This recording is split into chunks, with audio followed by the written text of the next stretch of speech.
야, 해군은 지원하기 쉽나 보네. 저렇게나 여군이 많이 보인다니. 육군 제1주의에 빠진 최 대위는 옆자리에 들으라는 듯 비아냥거립니다. 해군 놈들은 배 타고 유람이나 다니면서 수당은 다 챙겨 먹잖아. 완전 당나라 군대라니까. 타군을 비하하며 시시덕거리는 두 남자. 하지만 그들은 꿈에도 몰랐습니다. 자신들이 조롱하던 이 여성이 오늘 그들이 목숨 걸고 준비한 4천억짜리 사업의 생살 여탈권을 쥔 합동참 모본부의 수석 평가관이라는 사실을 말이죠. 사연 시작하기 전에 잠시만요. 구독과 좋아요 한 번씩 눌러주시면 큰 힘이 됩니다. 그리고 지금 어디에서, 어떤 상황에서 이 이야기를 듣고 계신지 댓글로 알려주세요. 여러분이 계신 그 자리까지 좋은 기운이 깊숙하게 스며들길 진심으로 바라겠습니다. 서울역을 출발한 KTX 산천 열차는 회색빛 도시를 뒤로하고 남쪽을 향해 미끄러지듯 달리고 있었다. 평일 오전의 하행선 열차. 객실 내부는 한산했지만 유독 4, 5차 중간 지점만큼은 소란스러운 공기가 감돌았다. 계룡대로 향하는 출장길이었다. 창가 좌석에 앉은 유진아는 귀에 꽂은 무선 이어폰의 노이즈 캔슬링 기능을 켰다. 베이지색 트렌치코트 깃을 세우고 창밖을 응시했지만 불쾌한 소음은 기계적인 차단을 뚫고 고막을 파고들었다. 야, 박중희. 너 이번 프레젠테이션 자료 확실하게 검수했어? 네, 최 대위님. 어제 밤새워서 오타 하나까지 다 잡았습니다. 이번 사업 예산이 얼만데 실수하면 작살납니다. 작살나는 정도로 안 끝나지. 이거 사단장님 아니 참모총장님 관심사항이야. 육군이 주도권 잡느냐 못 잡느냐가 걸린 건데. 통로를 사이에 두고 유진아의 옆 라인에 앉은 두 남자였다. 짧게 친 머리, 다림질이 잘 된 전투복, 그리고 그 위에 걸친 야전 상의. 육군 전투복을 입은 그들의 어깨에는 각각 대위와 중위의 계급장이 붙어 있었다. 유진아는 힐끔 그들을 곁눈질했다. 육군본부 마크. 병관은 정보통신. 전형적인 본부 행정 장교들의 모습이었다. 공공장소인 열차 안에서 그것도 군사보안과 관련된 업무 이야기를 저렇게 큰 목소리로 떠드는 것부터가 보안 규정 위반이었다. 한심하군. 유진아는 속으로 뇌까리며 다시 시선을 태블릿 PC로 돌렸다. 화면에는 합동참모본부 공통작전 운용 성능 2차 평가 계획서라는 문서가 떠 있었다. 그러나 두 남자의 수다는 멈출 기미가 보이지 않았다. 업무 이야기로 시작된 대화는 곧이어 군대 내의 가십거리로 그리고 타군에 대한 비하로 자연스럽게 이어졌다. 아, 그나저나 오늘 회의에 해군이랑 공군 놈들도 온다며? 네, 합동성 평가인가 뭔가 때문에 배석한다고 들었습니다. 솔직히 육군이 지상작전 다 하고 지휘 통제도 다 하는데 왜 굳이 그쪽 눈치를 봐야 하는지 모르겠습니다. 내 말이 그 말이야. 야, 솔직히 해군 놈들이 고생을 하냐? 우리는 혹한기다 유격이다 땅바닥 구르면서 훈련하는데 걔들은 배 타고 유람이나 다니잖아. 최 대위가 의자를 뒤로 젖히며 킬킬거렸다. 해군은 기준도 낮다더라. 체력 검정? 야, 물개들이 달리기를 해봤자 얼마나 하겠냐? 수영이나 좀 하겠지. 그리고 배 안에서 뭐 족구나 차고 그러는 거 아니야? 맞습니다. 제 동기 중에 해군 간 놈 있는데 맨날 배 탔다고 수당은 꼬박꼬박 챙기면서 정작 훈련 때는 파도 높다고 쉰답니다. 완전 당나라 군대라니까요. 유진아의 눈썹이 꿈틀거렸다. 태블릿 화면을 넘기던 손가락이 허공에서 잠시 멈췄다. 육군이 고생하는 것은 사실이다. 하지만 삼면이 바다인 대한민국에서 영예를 수호하는 해군의 노고를 저런 식으로 폄하하는 것은 무지이자 오만이었다. 흔들리는 경랑 속에서 쪽잠을 자며 수개월씩 땅을 밟지 못하는 고통을 저 육상 근무자들이 알 리가 없었다. 하지만 유진아는 대응하지 않았다. 똥이 무서워서 피하나 더러워서 피하지. 저런 수준 낮은 도발에 일일이 반응하기에는 그녀가 오늘 처리해야 할 업무의 무게가 너무 무거웠다. 그때였다. 최 대위의 시선이 창밖을 보는 유진아에게 꽂혔다. 그녀는 사복 차림이었지만 의자 밑에 놓인 검은색 서류 가방에는 희미하게 해군 로고가 박혀 있었다. 그리고 코트 사이로 살짝 보이는 넥타이와 셔츠 깃은 규정된 정복의 형태였다. 야, 저기 봐라. 최 대위가 턱짓으로 유진아를 가리켰다. 박중희가 고개를 빼꼼히 내밀어 쳐다보았다. 해군 같은데? 가방 보니까. 그러게. 여자네? 야, 해군 여군이 계룡대 가는 거면 뻔하지 않냐? 뭐 말씀이십니까? 정책부서나 행정 쪽이겠지. 여군이 배를 타겠냐, 뭘 하겠냐? 그냥 사무실에 앉아서 커피나 타다가 퇴근하는 거지.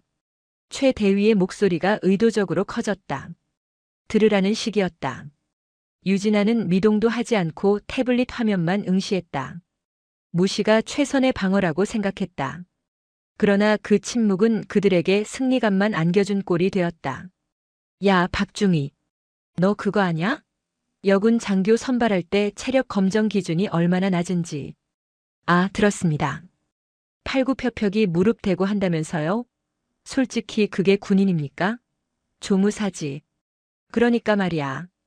그래놓고 월급은 똑같이 받아요.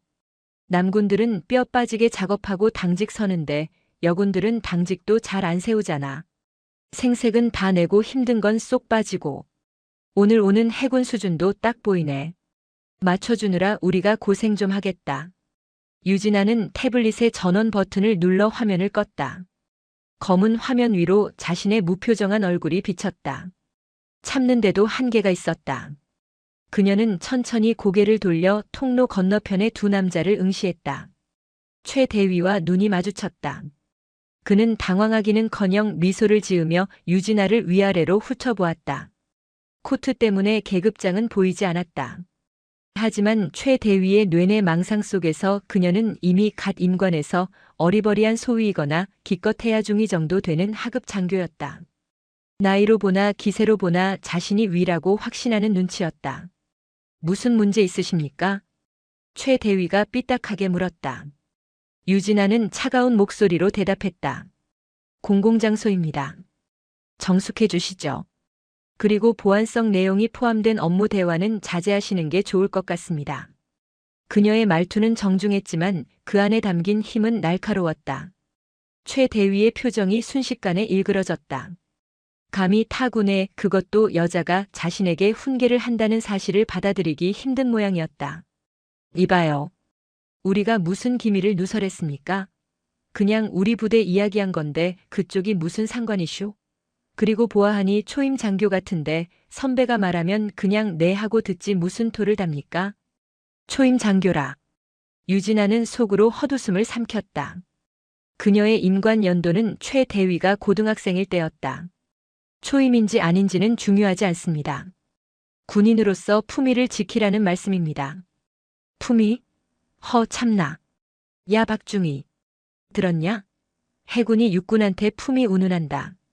기가 막혀서. 박중희가 옆에서 거들었다. 저기요. 저희 대위님이시거든요. 타군이라도 상급자면 예우를 갖추셔야죠. 사복 입었다고 민간인 행세하시는 겁니까? 유진아는 더 이상 대꾸할 가치를 느끼지 못했다. 말이 통할 상대가 아니었다. 그녀는 다시 고개를 돌려 창밖을 바라보았다. 무시하네. 와, 요즘 군대 진짜 좋아졌다. 위아래도 없고. 최 대위가 혀를 차며 투덜거렸지만 유진아의 서늘한 기세에 눌려 더 이상 직접적인 시비는 걸지 못했다. 대신 그들의 뒷담화는 더욱 집요하고 치졸해졌다. 내버려둬라. 어차피 계룡대 가면 마주칠 일도 없는 행정병 수준일 텐데. 오늘 회의나 잘 준비하자. 저런 애들 상대해봤자 시간 낭비다. 맞습니다. 역시 대위님이 대인배이십니다. 열차는 서대 전역을 지나 계룡역을 향해 속도를 높였다. 창밖 풍경이 도시에서 한적한 시골로 바뀌었다. 유진아는 코트 주머니 속에 있는 신분증 케이스를 만지작거렸다. 합동참모본부 전력분석시험평가국. 평가의 과장 해군 중령 유진아. 오늘 그녀가 주관하는 회의는 육군이 사활을 걸고 있는 차세대 전술 지휘 통제체계 2차 운용 성능평가 회의였다. 수천억 원의 혈세가 들어가는 사업이 제대로 굴러갈지 아니면 전면 재검토가 될지를 결정하는 자리였다. 그리고 저 뒤에서 떠들고 있는 두 장교가 바로 그 사업의 실무 담당자들이었다. 재미있겠군. 유진아의 입가에 희미한 미소가 스쳤다. 안내방송이 흘러나왔다. 우리 열차는 잠시 후 계룡, 계룡역에 도착하겠습니다. 열차가 덜컹거리는 소리와 함께 속도를 줄였다. 승객들이 하나둘 짐을 챙기기 시작했다. 최 대위와 박중희도 주섬주섬 전투모를 챙겼었다. 그들은 내리는 순간까지 유진아의 뒤통수에 대고 들으라는 듯 웅얼거렸다. 해군은 셔틀버스 타는 줄도 모를걸? 택시나 타고 가라지. 낄낄거리는 웃음소리를 뒤로하고 유진아는 침착하게 가방을 챙겨 일어났다. 베이지색 트렌치코트 자락이 우아하게 흩날렸다. 계룡역 앞은 예상대로 혼잡했다. 매주 이 시간 되면 전국의 각 부대에서 차출된 장교들과 부사관들이 3군 본부로 몰려들었다. 여기저기서 경례 구호가 들려왔고 담배 연기가 뿌옇게 피어올랐다. 유진아는 역사를 빠져나오자마자 찬 공기를 깊게 들이마셨다. 익숙한 공기였다. 그녀는 잠시 멈춰서서 주위를 둘러보았다. 그때 등 뒤에서 또다시 익숙하고 불쾌한 목소리가 들려왔다. 박중희 서둘러. 셔틀 놓치면 택시비 깨진다. 네, 알겠습니다. 최 대위와 박중희가 부산스럽게 뛰어가며 유진아의 옆을 스쳐 지나갔다. 최 대위는 유진아를 보며 힐끔거리는 시선을 던졌다. 어이, 거기 해군. 그가 멈춰 서서 유진아를 불렀다. 유진아는 천천히 고개를 돌려 그를 바라보았다. 계룡대 처음인가 본데 셔틀버스는 저쪽이야. 멍하니 서 있지 말고 따라오지 그래. 선배로서 자비 좀 베풀어준다. 명백한 조롱이었다. 박중희가 옆에서 킬킬거리며 거들었다. 아, 대위님. 그냥 두시죠. 해군은 배 타고 다니니까 버스 멀미할지도 모릅니다. 유진아는 그들의 수준 낮은 도발에 대꾸하는 대신 무표정한 얼굴로 시계를 확인했다. 신경 써주셔서 감사합니다만 저는 제 갈 길 갑니다. 두 분이나 늦지 않게 가시죠. 하, 이것 봐라. 자존심은 있나 보네. 그래, 알아서 가봐. 일정문 가서 헌병들한테 잡히지나 말고. 최 대위는 비웃음을 남기고 박중희와 함께 파란색 군용 셔틀버스 쪽으로 달려갔다. 버스 앞에는 이미 줄이 길게 늘어서 있었다. 유진아는 그들이 버스에 짐짝처럼 끼어 타는 모습을 지켜보았다. 그리고는 주머니에서 휴대폰을 꺼냈다. 화면에는 김소령이라는 이름이 떠 있었다. 네, 김소령. 계룡역 앞이다. 필승. 평가관님, 지금 역사 앞 로터리로 진입했습니다. 검은색 KO 차량입니다. 알았다. 바로 탑승하지. 잠시 후 번호판에 육군, 해군, 공군 마크가 아닌 국방부 소속임을 알리는 표식이 붙은 검은색 세단이 유진아 앞에 미끄러지듯 멈췄다. 운전석에서 내린 말끔한 정복 차림의 해군 소령이 절도 있게 경례했다. 필승. 평가관님, 먼 길 오시느라 고생 많으셨습니다. 쉬어. 바로 출발하자. 회의 시간까지 여유가 별로 없어. 네, 알겠습니다. 제2회의실로 모시겠습니다. 아, 그리고 육군 측에서 준비한 자료가 어제 밤늦게 수정되었다고 연락이 왔습니다. 차에 오르며 유진아가 미간을 찌푸렸다. 또? 벌써 세 번째 수정 아닌가? 그렇습니다. 핵심 성능 지표 수치를 조금 조정했다고 하는데 아무래도 실측 데이터랑 차이가 나는 걸 억지로 맞추려는 눈치입니다. 뻔하군. 가면서 브리핑해봐. 차량은 부드럽게 출발하여 계룡대 진입로를 향해 달렸다. 유진아는 차창 밖으로 콩나물 시루처럼 꽉 찬 셔틀버스를 추월했다. 버스 창가에 얼굴을 구겨넣고 있던 최 대위의 모습이 스쳐 지나갔다. 그 시각 셔틀버스 안. 아, 좁아 터지겠네 진짜. 야, 박중희 좀 밀어봐. 죄송합니다. 뒤에서 계속 밉니다. 최 대위는 짜증 가득한 얼굴로 창밖을 내다봤다. 그때 갓길을 타고 빠르게 지나가는 검은색 세단 한 대가 눈에 들어왔다. 뒷좌석에 앉아 서류를 검토하는 여자의 옆모습이 찰나의 순간 스쳤다. 야, 방금 저 차. 네? 무슨 차 말입니까? 아까 그 해군 여자 아니냐? 방금 지나간 승용차에 탄 것 같은데. 박중희가 목을 빼고 봤지만 차는 이미 멀어지고 없었다. 에이, 설마요. 민간 택시겠죠. 해군 나부랭이가 관용차를 어떻게 탑니까? 그것도 계룡에서. 그렇지? 내가 잘못 봤겠지. 아까 그 태도 보니까 딱 봐도 어디 실무부대 행정관이나 될까 말까 한데. 최 대위는 고개를 저으며 땀을 닦았다. 그나저나 오늘 평가관이 누구라더라? 합참에서 온다고. 네. 소문으로는 저승사자라고 불리는 사람이랍니다. 타협이 없대요. 작년에 공군 사업 하나도 그 사람한테 걸려서 전면 백지화됐다고 들었습니다. 재수없게 걸려도 꼭. 야, 근데 육군 사업인데 감히 딴지 걸겠냐? 우리 뒤에 육군 참모 차장님이 계시는데. 맞습니다. 그냥 형식적인 절차겠죠. 저희가 준비한 자료가 완벽하지 않습니까? 그래. 오늘만 넘기면 우리도 고과 점수 빵빵하게 챙기는 거다. 오늘 저녁에 회식이나 거하게 하자. 두 남자는 김칫국을 사발로 들이키며 킬킬거렸다. 버스는 덜컹거리며 계룡대 제1정문을 향해 굴러갔다. 자신들을 기다리고 있는 것이 회식이 아니라 지옥의 불구덩이임을 알지 못한 채 계룡대 제1정문 앞 웅장한 위용을 자랑하는 3군 본부 입구는 보안 검색을 위해 늘어선 줄로 인산인해를 이루고 있었다. 유진아가 탄 관용 차량은 VIP성 장군 및 주요 직위자 전용 차선을 통해 헌병의 거수 경례를 받으며 막힘없이 통과했다. 그녀는 이미 차 안에서 정복 재킷으로 갈아입고 넥타이를 매무새 좋게 고친 상태였다. 하지만 본청 건물로 들어가기 전 유진아는 운전병에게 잠시 차를 세우라고 지시했다. 잠깐 방문자 센터 쪽에 들렀다 가자. 김소령, 자네는 먼저 회의실 가서 세팅 확인해. 네. 평가관님 직접 가시려고요? 그냥 바로 회의실로 가셔도. 확인할 게 있어서 그래. 5분이면 돼. 유진아는 차에서 내려 방문자 센터 쪽으로 걸어갔다. 사실 확인할 것은 없었다. 다만 아까 기차와 셔틀버스에서 겪은 불쾌함이 그녀의 발길을 이곳으로 이끌었다. 그녀는 본능적으로 그 두 남자가 이곳을 거쳐갈 것임을 알고 있었다. 예상대로였다. 셔틀버스에서 내린 최 대위와 박중희가 헐레벌떡 방문자 센터 쪽으로 뛰어오고 있었다. 그들은 출입증 교부 절차 때문에 줄을 서야 했다. 그때 유진아를 발견한 최 대위의 눈이 커졌다. 야, 저기 봐. 쟤 또 있네. 박중희가 숨을 헐떡이며 쳐다보았다. 유진아는 한 손에 서류 가방을 든 채 방문자 센터 입구 옆에 서서 무언가 기다리는 척하고 있었다. 코트는 벗어서 팔에 걸쳤지만 셔츠 위에 입은 짙은 남색 카디건 때문에 계급장은 여전히 잘 보이지 않았다.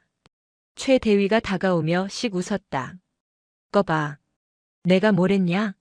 택시 타고 와봤자 여기서 줄 서야 된다니까. 그들은 유진아의 앞을 가로막고 섰다.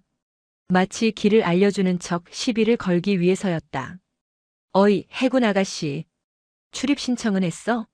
여기 아무나 들어가는 데 아니야. 유진아는 대답 없이 그들을 바라보았다. 그 무심한 눈빛이 최 대위의 심기를 또 건드렸다. 사람이 말을 하면 대답을 해야지. 귀에 이어폰 꽂았냐? 오늘 해군 쪽 사람들 수준 맞춰줘야겠네, 진짜. 박중희도 한마디 거들었다. 그는 주위를 둘러보며 일부러 큰 소리로 말했다. 계룡대엔 별별 사람이 다 오네. 대위님, 그냥 가시죠. 길 잃어버려서 울고 있으면 헌병들이 알아서 내보내겠죠. 그래. 야, 너 계룡대 안에서 길 잃으면 큰일 난다. 여기 산이라서 멧돼지 나와. 조심해라. 자기들끼리 낄낄거리며 유진아를 지나쳐 건물 입구로 향했다. 그들의 등 뒤에서 유진아가 나직하게 하지만 또렷하게 말했다. 길은 그쪽들이 잃은 것 같은데. 최 대위가 멈칫하며 뒤를 돌아보았다. 뭐라고? 시간 아까운 사람들이네. 서두르는 게 좋을 겁니다. 회의실 문 닫히면 국물도 없으니까. 유진아는 그 말을 끝으로 그들을 지나쳐 입구로 향했다. 저게 진짜 돌았나? 야, 거기 안 서. 최 대위가 화를 내며 따라가려 했지만 유진아는 이미 게이트 앞에 도착해 있었다. 그녀는 줄을 서서 기다리는 대신 맨 오른쪽의 자동 출입 게이트에 신분증을 태그했다. 띠릭. 합동참모본부 상시 출입 인가자입니다. 경쾌한 기계음과 함께 게이트가 열렸다. 헌병이 그녀를 보고 벌떡 일어나 거수 경례를 붙였다. 충성. 수고하십니다. 유진아는 가볍게 고개를 끄덕이며 게이트를 통과했다. 최 대위와 박중희는 그 광경을 멍하니 바라보았다. 뭐야? 제가 왜 프리패스야? 박중희가 당황해서 물었다. 몰라 씨. 국방부 파견인가? 행정직 군무원이라도 출입증은 나오니까. 최 대위는 애써 상황을 합리화했다. 그래, 별거 아닐 거야. 그냥 커피 심부름이나 하러 왔겠지. 야, 우리도 빨리 들어가자. 늦겠다. 그들은 서둘러 일반 출입구줄에 섰다. 하지만 그들의 머릿속에는 방금 전 유진아의 당당한 뒷모습과 헌병의 깍듯한 경례가 잔상처럼 남아 찜찜함을 남겼다. 그러나 그 찜찜함이 공포로 바뀌는 데는 그리 오랜 시간이 걸리지 않을 터였다. 육군본부 본청 3층 제2대회의실. 공기는 무거웠고 긴장감으로 가득 차 있었다. 회의실 중앙에는 차세대 전술 지휘 통제 체계 2차 운용 성능 평가라는 현수막이 걸려 있었다. 회의실 안은 이미 별들의 전쟁터였다. 육군 소장인 정보작전부장이 상석에 앉아 있었고 그 옆으로 관련 부서의 대령들이 배석해 있었다. 해군과 공군 측 대표들도 참관인 자격으로 참석해 있었다. 최 대위와 박중희는 땀을 뻘뻘 흘리며 프레젠테이션 장비를 세팅하고 있었다. 야, 박중희. 마이크 테스트 해봐. 하울링 생기면 죽는다. 하나 둘. 이상 없습니다. 최 대위는 긴장된 손으로 넥타이를 고쳐맸다. 오늘 브리핑은 그가 직접 맡았다. 이 자리만 잘 넘기면 소령 진급은 따놓은 당상이었다. 근데 합참평가관은 왜 아직 안 와? 시간 다 됐는데. 정보작전부장이 시계를 보며 낮게 으르렁거렸다. 옆에 있던 육군 대령이 안절부절 못하며 대답했다. 곧 도착한다고 합니다. 워낙 깐깐한 양반이라 자료 검토를 미리 하고 들어온다고. 깐깐하긴 무슨. 우리가 누군데 감히 시간을 끌어. 그때 회의실 문 밖에서 웅성거리는 소리가 들렸다. 최 대위는 문 쪽을 쳐다보며 박중희에게 속삭였다. 야, 온다. 긴장해라. 네. 근데 대위님, 그 평가관 이름이 뭐라고 했습니까? 유진아 중령이라나 뭐라나? 이름 보니까 여자인 것 같은데 뻔하지 않냐? 쿼터제로 들어와서 합참 자리 꽤 찬 독종이겠지. 아, 그렇습니까? 그럼 뭐 적당히 비위 맞춰주면 되겠네요. 여자들이 또 감성적인 호소에 약하지 않습니까? 크크, 그래. 우리가 준비한 육군의 헌신 영상 한번 틀어주면 감동해서 통과 도장 찍어줄 거다. 두 사람은 킥킥거리며 서로 눈짓을 주고받았다. 그들은 자신들의 목소리가 마이크를 통해 흘러나가지는 않았지만 바로 앞줄에 앉은 해군 대령의 귀에는 들어갔다는 사실을 알지 못했다. 해군 대령이 어이없다는 듯 혀를 찼다. 철컥. 육중한 회의실 문이 열렸다. 합동참모본부 전력분석시험평가국 수석 평가관님 입장하십니다. 행정병의 우렁찬 외침과 함께 회의실 안의 모든 인원이 자리에서 일어났다. 심지어 불만스러운 표정의 정보작전 부장조차 예의를 갖춰 일어섰다. 합참평가관은 국방부 장관의 권한을 위임받아온 자리였기에 계급을 떠나 그 권위는 막강했다. 또각또각. 구두 굽소리가 회의실 바닥을 울렸다. 정적 속에서 문을 열고 들어온 인물. 단정하게 빗어넘긴 머리, 날카로운 눈매, 그리고 왼쪽 가슴에 빛나는 합동참모본부 휘장과 오른쪽 가슴의 명찰. 해군 중령 유진아. 그리고 그녀의 어깨에는 은색 무궁화 2개가 선명하게 박혀 있었다. 최 대위의 입이 떡 벌어졌다. 박중희는 들고 있던 레이저 포인터를 떨어뜨릴 뻔했다. 저 여자는? KTX 503열차. 계룡역 셔틀버스 정류장. 그리고 방문자 센터 앞. 자신들이 그토록 무시하고 조롱하고 깔아뭉개던 그 해군 아가씨. 그녀가 지금 가장 상석인 평가관 자리를 향해 걸어오고 있었다.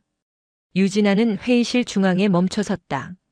그녀의 시선이 천천히 좌중을 훑더니 단상 앞에 얼어붙어 있는 최 대위와 박중희에게 꽂혔다. 그녀의 입꼬리가 아주 미세하게 하지만 확실하게 비틀려 올라갔다. 반갑습니다. 합참 전력 분석 2과장 유진아 중령입니다. 오늘 평가 아주 기대가 크군요. 그녀의 목소리는 차분했지만 최 대위에게는 사형 선고처럼 들렸다. 그는 다리가 후들거려 서 있기조차 힘들었다. 망했다. 그의 머릿속에는 오직 그 한 단어만이 맴돌았다. 회의실 안에는 에어컨이 가동되고 있었지만 최 대위의 등줄기에는 식은땀이 비 오듯 흘러내리고 있었다. 단상에 선 그의 시야가 뿌옇게 흐려졌다. 바로 정면 수석 평가관이라는 명패 뒤에 앉은 유진아 중령이 서류를 넘기는 소리만이 정적을 깨고 있었다. 그 소리는 마치 최 대위의 목을 겨누는 칼 가는 소리처럼 들렸다. 정보작전부장인 육군 소장이 헛기침하며 분위기를 환기했다. 자, 시간이 지체됐군. 합참 평가관도 도착했으니 바로 시작하지. 최 대위 뭐하고 있나? 시작 안 해? 소장의 호통에 최 대위가 화들짝 놀라며 차려 자세를 취했다. 네, 지금 바로 시작하겠습니다. 그는 떨리는 손으로 마이크를 잡았다.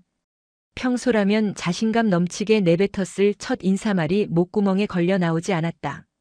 박중희가 황급히 슬라이드 화면을 띄웠지만 레이저 포인터를 쥔 최 대위의 손끝이 심하게 떨려 붉은 점이 스크린 위에서 춤을 추고 있었다. 보고드릴 내용은 차세대 전술 지휘 통제 체계 2차 운용 성능 평가 결과입니다. 본 체계는 육군의 독자적인 작전 수행 능력을 극대화하고 잠깐. 차분하지만 서늘한 목소리가 최 대위의 말을 잘랐다. 유진아 중령이었다. 그녀는 마이크를 가까이 대지도 않은 채 조용한 육성으로 회의실 전체를 압도했다. 발표 시작부터 용어 정의가 틀렸군요. 육군의 독자적 작전 수행 능력입니까? 아니면 합동 작전 수행 능력입니까? 최 대위가 당황하며 말을 더듬었다. 그것이 육군이 주도하는 작전이기 때문에 육군 본부의 지침에 따라 이번 사업의 핵심 평가 항목은 합동성입니다. 육군이 단독으로 전쟁합니까? 해군, 공군 자산과의 연동성이 1순위 평가 요소인데 첫 장부터 육군 독자 능력을 강조하다니요. 제안 요청서 3페이지 2항 읽어보셨습니까? 유진아는 덮어두었던 평가 계획서를 펼치지도 않고 정확한 페이지와 항목을 읊었다. 최 대위의 얼굴이 창백해졌다. 죄송합니다.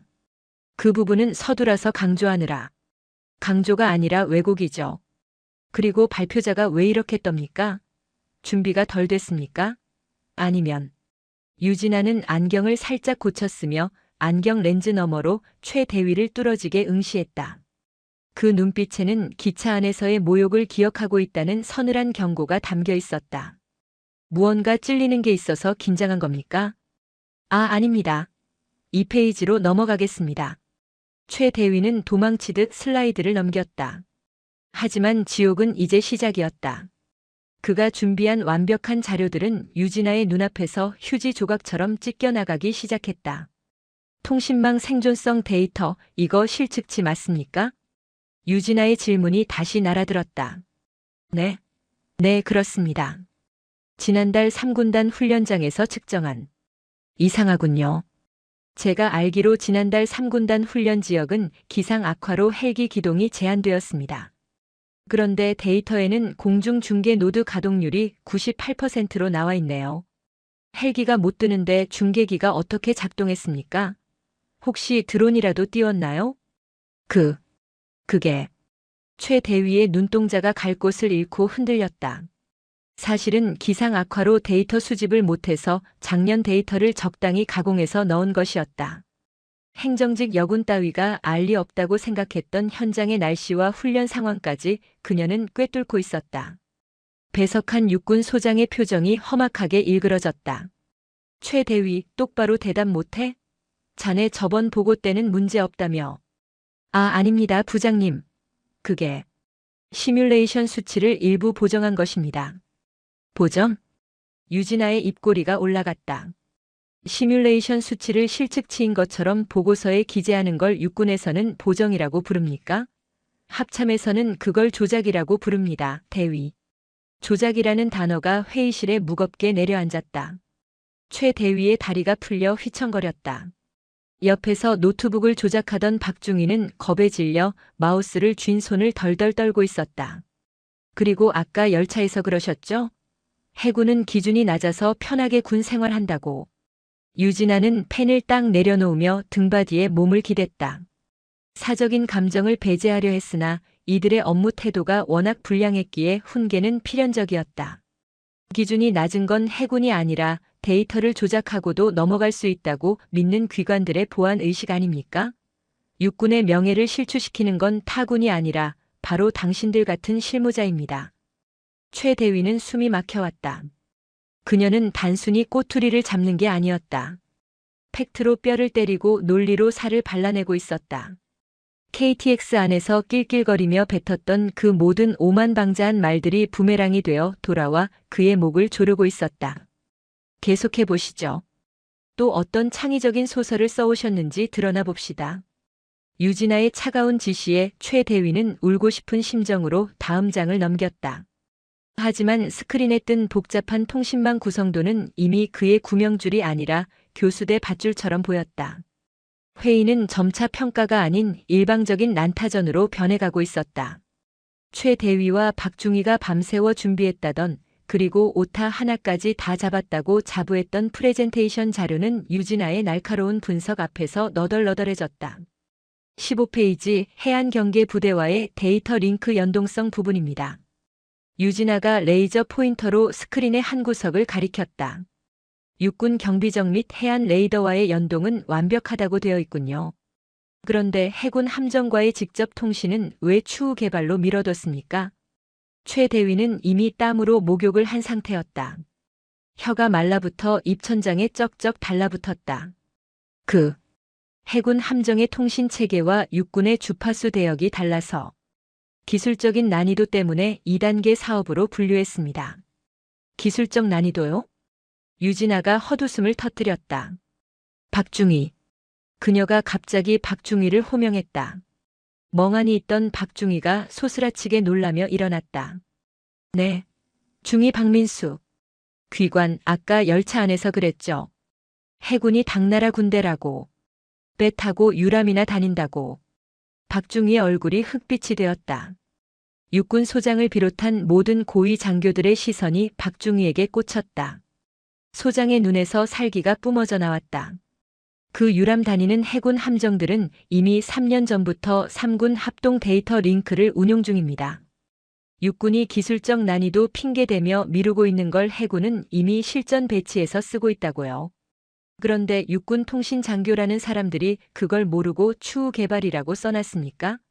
이건 무능한 겁니까? 아니면 직무유기입니까? 유진아는 가차없었다. 그녀는 태블릿 PC를 들어 무언가를 조작하더니 회의실 메인 스크린에 새로운 자료를 띄웠다. 해군의 최신의 이지스함과 공군의 조기 경보기, 그리고 육군의 미사일 부대가 실시간으로 데이터를 주고받는 훈련 로그였다. 보시다시피 해군과 공군은 이미 통합되어 있습니다. 이 고리에 육군만 빠져있는 형국인데 담당 장교들은 기차 안에서 타군 비하나하면서 시간을 때우고 있었군요. 보안성 대화까지 큰 소리로 떠들면서 말입니다. 그것은 이 사업 예산이 4천억입니다. 유진아의 목소리가 낮게 깔렸다. 4천억짜리 사업을 담당하는 실무자들의 수준이 고작 해군은 꿀 빤다는 식의 1차원적인 편견에 갇혀 있다니. 그러니 합동성이 뭔지 통합작전이 뭔지 이해를 못하는 겁니다. 당신들이 만든 이 체계대로라면 전쟁 났을 때 해군 함포 지원 요청하려면 육군 대대장이 해군 함장한테 카카오톡이라도 보내야 합니까? 좌중에서 킥킥거리는 실소가 터져나왔다. 해군 측 참관인들은 통쾌한 표정을 숨기지 못했고 육군 측 고위 장교들은 부끄러움에 고개를 들지 못했다. 정보작전 부장인 소장은 불그락푸르락한 얼굴로 주먹을 꽉 쥐고 있었다. 그는 지금 당장이라도 저 멍청한 대위와 중위의 계급장을 뜯어버리고 싶은 충동을 억누르고 있었다. 유진아는 마지막 결정타를 날렸다. 그리고 45페이지 예산 산출 내역. 박중희가 오타 하나까지 다 잡았다고 큰 소리치던데. 박중희는 이제 거의 울기일보 직전이었다.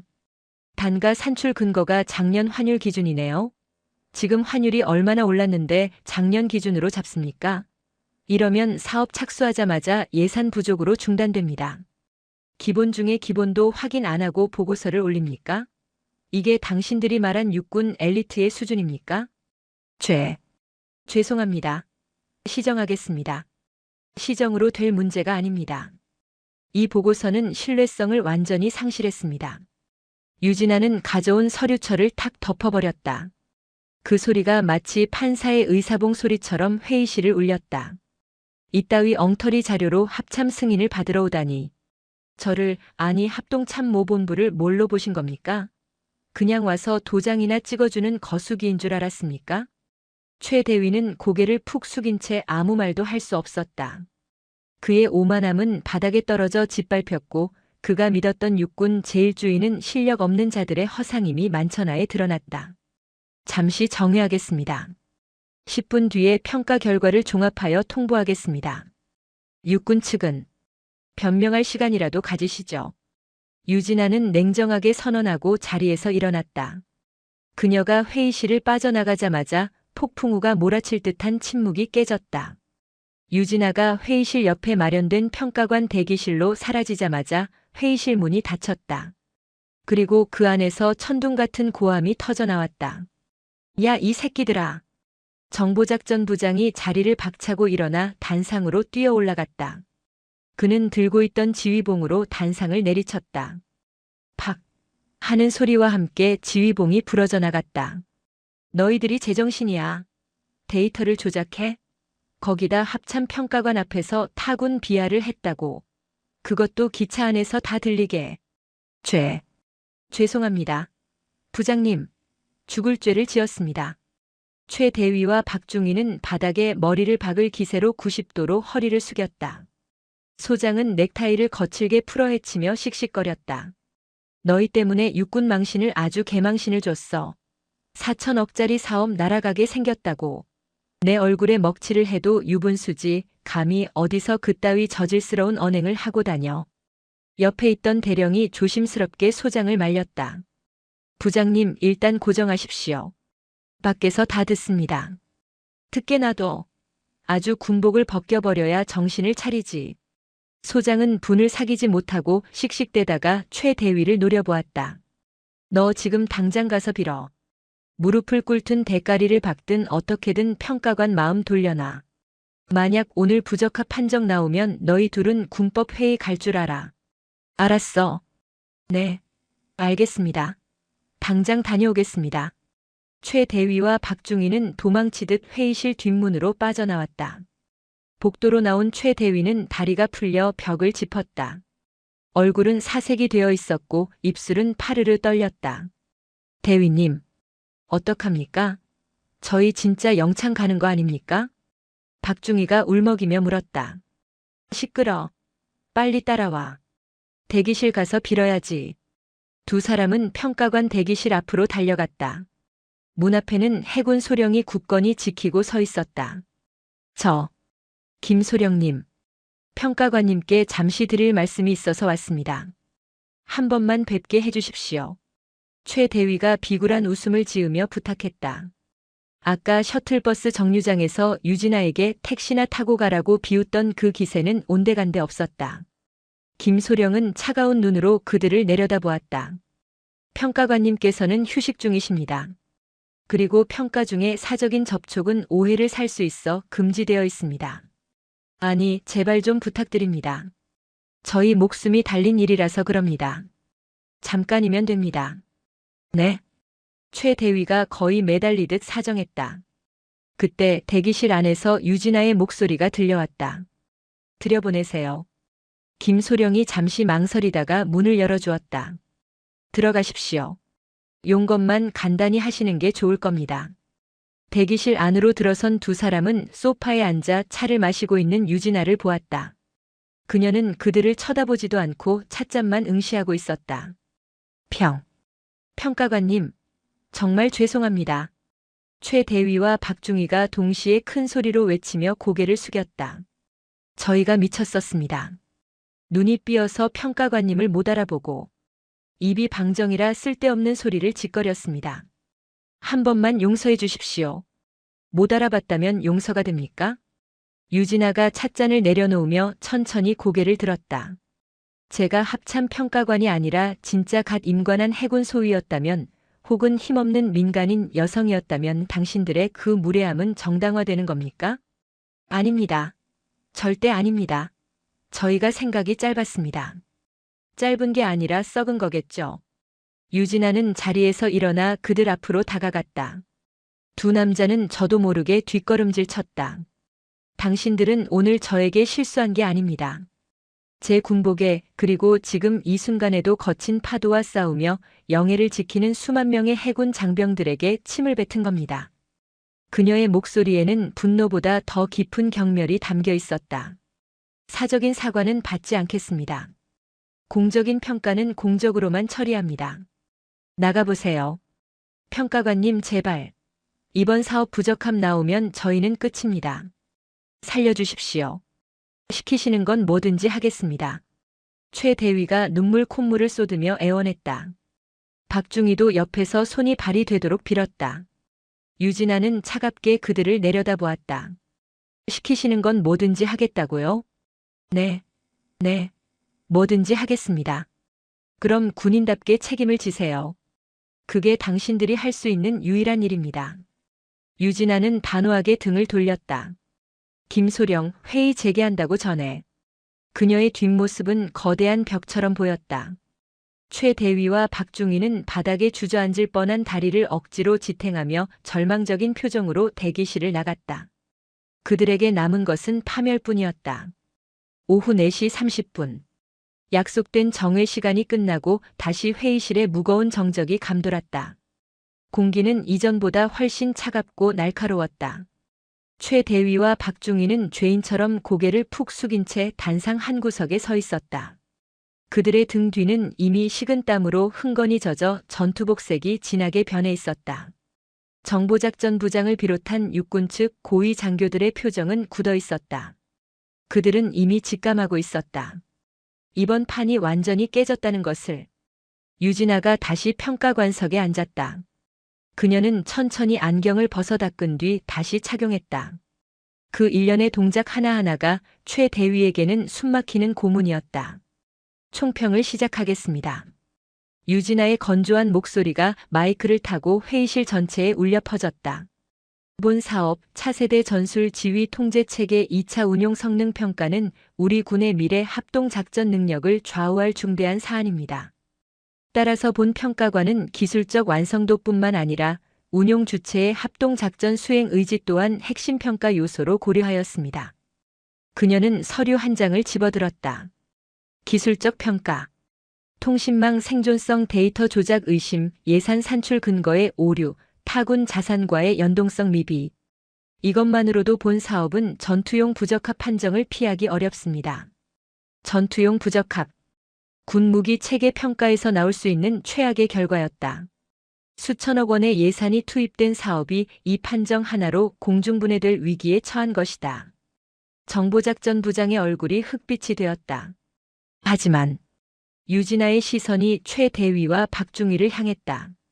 더 심각한 문제는 정성적 평가 항목입니다. 이 사업의 실무 책임자들은 합동성이라는 개념 자체를 이해하지 못하고 있습니다. 그녀는 잠시 뜸을 들였다가 차갑게 쏘아붙였다. 오늘 오전 KTX 503열차와 계룡대 셔틀버스, 그리고 방문자 센터에서 목격된 실무 장교들의 언행은 충격적이었습니다. 타군에 대한 근거 없는 비하, 여성 장교에 대한 성차별적 발언, 그리고 공공장소에서의 보안 불감증. 좌중이 술렁거렸다. 설마 그 이야기를 공식 석상에서 꺼낼 줄은 몰랐던 것이다. 해군은 기준이 낮다, 배 타고 유람이나 다닌다, 여군은 행정이나 본다. 이런 왜곡된 인식을 가진 실무자들이 만든 시스템이 과연 전시의 해군, 공군과 유기적으로 연동될 수 있겠습니까? 파트너를 경멸하는 자들이 만든 시스템은 필연적으로 고립될 수밖에 없습니다.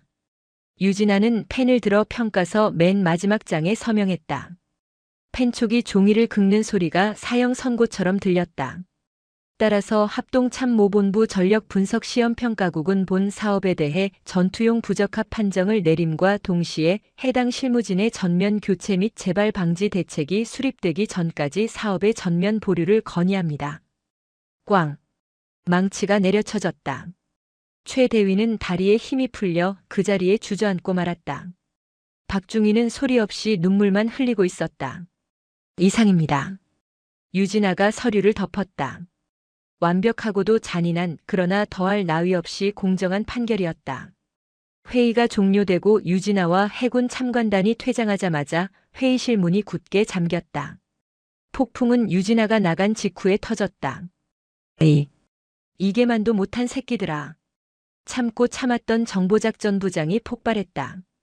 그는 자신의 모자를 벗어 최 대위의 얼굴을 향해 집어던졌다. 모자에 맞은 최 대위가 비명을 지르며 바닥을 굴렀다. 너희 때문에. 너희 그 썩어 빠진 주둥아리 때문에 4천억이 날아갔어. 내 진급도 날아갔고. 소장은 분을 이기지 못해 씩씩거렸다. 그의 얼굴은 혈압이 올라 터질 듯 붉게 달아올라 있었다. 배석했던 대령들도 이번만큼은 실무자들을 감싸줄 수 없었다. 이건 명백한 자폭이었기 때문이다. 헌병대 불러. 소장의 고함에 밖에서 대기하던 부관이 뛰어들어왔다. 부장님, 헌병대 호출하셨습니까? 당장 이놈들 끌고 가. 허위 공문서 작성, 군인 복무규율 위반, 상관 모욕, 품위 유지 위반. 죄다 엮어서 구속 수사 의뢰해. 내 눈앞에서 당장 치워버려. 부장님, 잘못했습니다. 한 번만 살려주십시오. 최 대위가 바닥을 기어가며 소장의 바짓가랑이를 붙잡았다. 하지만 소장은 가차없이 발로 그를 걷어찼다. 이거 안 나? 살려달라고? 야, 이 새끼야, 내가 내 목을 쳤는데 내가 널 살려주게 생겼어. 너희 군 생활은 오늘로 끝이야. 불명의 저녁이 아니라 감방 갈 준비나 해. 곧이어 헌병들이 들이닥쳤다. 흰색 헬멧을 쓴 건장한 헌병 2명이 최 대위와 박중희의 양팔을 결박했다. 이거 나 대위야. 육군 본부 대위라고. 최 대위가 발악했지만 이미 그는 장교로서의 권위를 잃은 상태였다. 헌병들은 무표정한 얼굴로 그들을 질질 끌고 나갔다. 복도에는 다른 부서 장교들과 병사들이 나와 이 광경을 지켜보고 있었다. 뭐야? 정보통신과 최 대위 아니야? 무슨 사고를 쳤길래 부장님이 저렇게 화가 나셨대? 들었어? 합참 평가관한테 개기다가 걸렸대. 그것도 KTX에서 뒷담화하다가 딱 걸렸다던데. 와, 미친놈들. 진짜 가지가지 한다. 수군거리는 소리와 경멸 어린 시선들. 최 대위와 박중희는 고개를 들 수 없었다. 그들이 그토록 자랑스러워하던 육군 본부 장교라는 타이틀은 이제 가장 치욕스러운 족쇄가 되어 있었다. 으헝. 엄마. 박중희는 어린아이처럼 울음을 터뜨렸다. 하지만 누구도 동정하지 않았다. 그들이 타군을 비하하고 여군을 조롱하며 낄낄거리던 그 순간 그들은 이미 군인이 아니었기 때문이다. 회의실 안 텅 빈 스크린만이 그들의 몰락을 비추고 있었다. 계룡대 제2정문을 빠져나온 검은색 관용 차량은 다시 계룡역을 향해 달리고 있었다. 차 안은 조용했다. 유진아는 창문을 조금 내리고 늦은 오후의 바람을 맞았다. 긴장이 풀리자 피로가 몰려왔지만 마음만은 개운했다. 평가관님 괜찮으십니까? 앞 좌석의 김소령이 백미러로 눈치를 살피며 물었다. 응, 괜찮아. 조금 시끄러웠을 뿐이야. 시끄러운 정도가 아니었습니다.